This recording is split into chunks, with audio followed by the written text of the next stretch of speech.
Petruk kowe nyangketno ning barisan Kurawa kono. Nggih, terus wigatine bengok-bengok. Yen dina iki Arjuna ora iso mateni Jayadrata, dheweke arep mati obong. Oh nggih. Men Kurawa do ngerti. Oh nggih, nggih. Ngono ya? Nggih.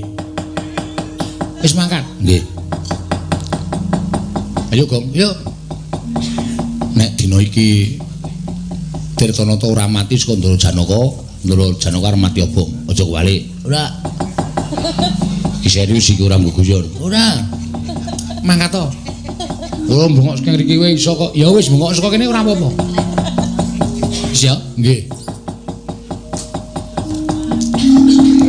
Hei!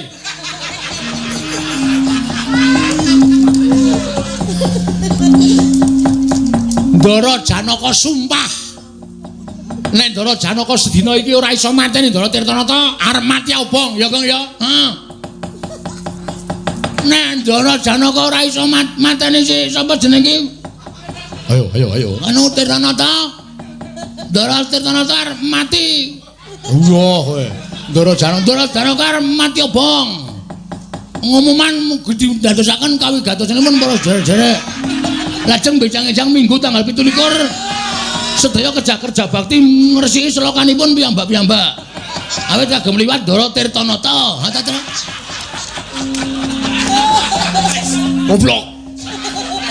Aku warang lagi bar semawut kok nggo asan terus enggah. Ora nganggo dina Minggu barang. Ora nganggo Minggu. Yo, diomongke meneh. Yo. Diomongke meneh, Gong. Heeh.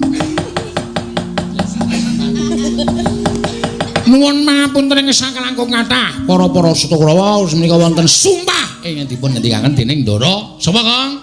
Janaka. Iki menika sumpah prasetya bilih menawi sedina menika mboten nyaur. Wah. Mboten iso mateni Ndara.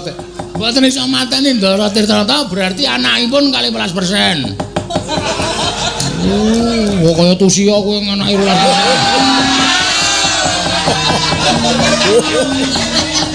Mila gelangipun ageng. Ha, ngaten mawon. Ame ngono kok nyemberi sapa-sapa lho.